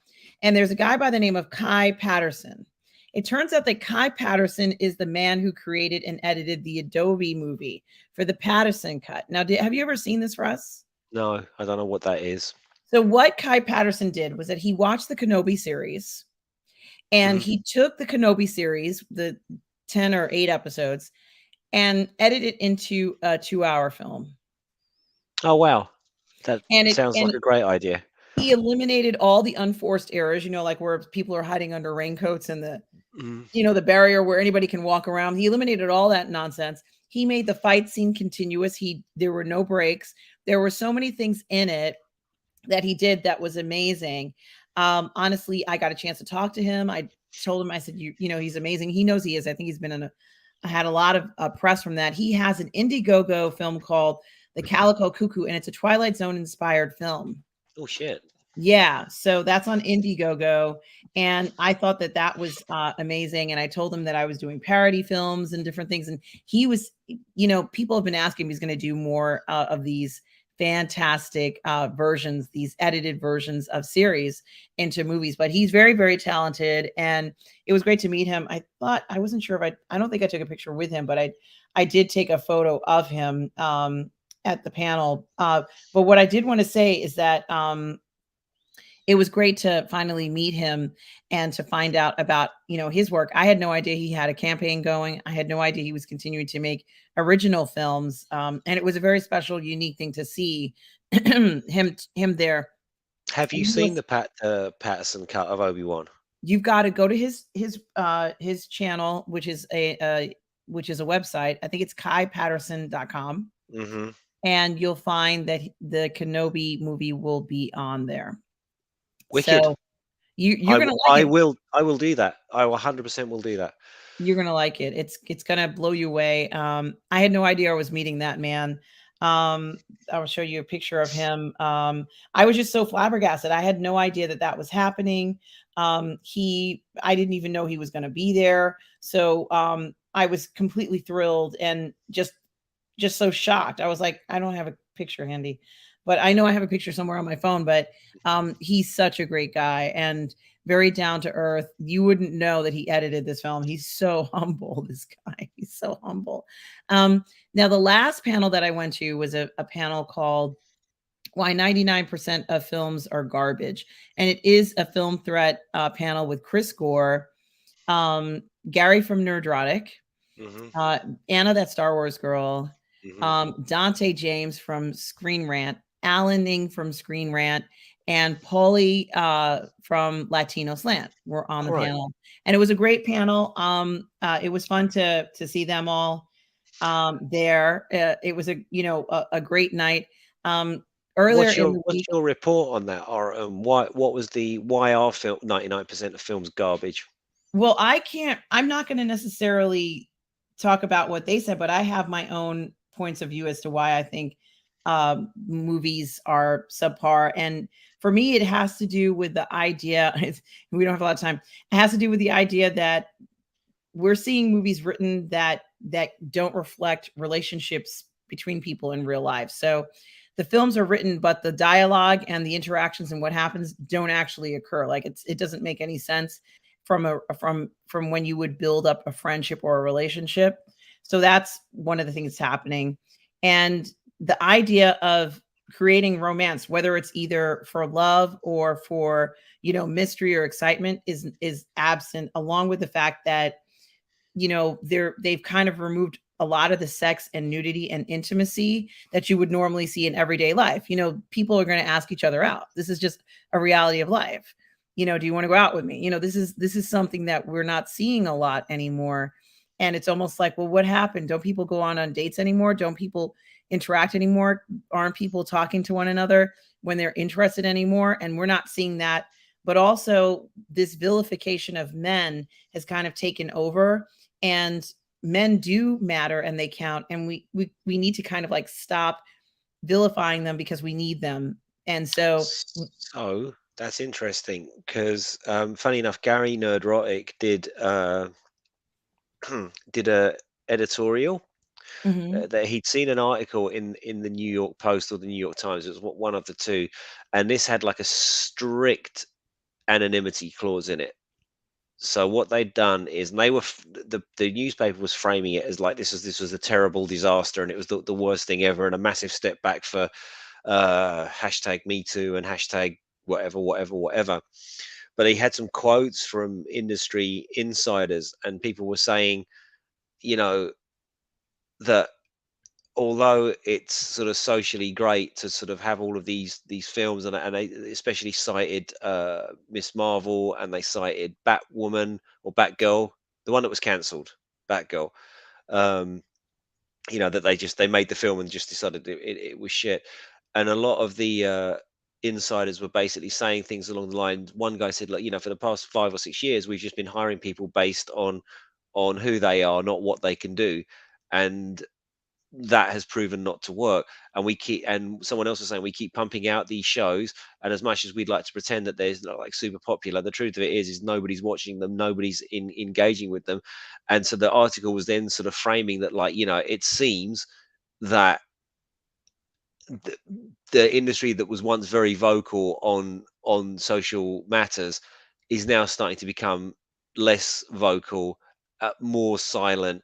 And I guess, like we said before here, the one guy that seems to be ahead of the curve on that is David Zaslav, who's just like, he doesn't want any woke stuff and all the rest of it. So it seems from this one article and from the quotes that they've had that maybe all that may be about not about to change imminently, but it looks like the the the the the the the tide is turning, perhaps. Yeah, that would be great. I got a chance to actually speak to Gary on Wednesday because I was in an event for You some were of the out YouTubers. carousing is an event. Yes. You were carousing. I wouldn't call it that, but I got a chance to speak to him, and he's a great guy. I don't usually reference other YouTubers, as you know, Russ. It's something I very rarely do, but I have no choice because the panel was essentially all Mhm. YouTubers. So I have no choice but to reference them. But the opinions that I expressed were purely my opinions about why film isn't as great as it could be. And there were many views expressed. For example, Anna had mentioned that she felt that people didn't have certain life experiences who were writing a lot of these films. Um, you know, uh, so there were quite a few views expressed, and I imagine someone recorded it and will be putting up the entire thing. Oh, great. Gary I'm gonna watch that Gary because that's mentioned really interesting, yeah. yeah, Gary mentioned that there was corporatization of these stories, and Alan said that just in general, they can't tell good stories anymore. And Anna talked about selling out. I think they made a lot of good points. Dante said something about social media having too much of an influence. And You know, I'm with Dante on that. We've said it before on here, haven't we? Like people's positions on everything just have yeah instantly become polarized. mhm.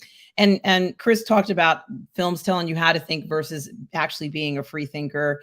So it is very interesting to hear their views and what they said. And I thought that it was, fun to hear it and also fun to see a lot of these YouTubers who we watch. We watch these guys. Many of us watch these guys. um, some of us are fans, some of us are not, and that's what makes it good. I made it a point to tell Gary that not on the panel, but at another time, how much I did appreciate how he shared his experiences, which he didn't have to do that. No Mm. one has to go ahead and say, well, these are all the mistakes I've made in my life. Like most people don't share that, but he shared a lot of that. And I told him, I said, what it's really significant about it is the fact that as an older man, he's being a role model for a lot of the other younger men out there who don't know what to do, who don't know when it's okay to share certain things or how to even be a man, let's say. Mm. So, Well, they've been told not to. I think is the sort of way things have been have been done. I mean, even my daughter, who's 18, has often said, you know, like I can't imagine what guys must be thinking when they're watching this stuff, like teenage boys of her age, you know, sort of 16, 17, 18. What is it? What must it be like? Just been turning stuff on all the time and just been told that all of the problems in the world are you know are your fault and you need to what is it they say sheath your competitive edge and you know sheath your aggression and don't be who you are and just stay quiet and sit at the back and all that and shit. It must be like totally demoralizing for a certain segment of people anyway.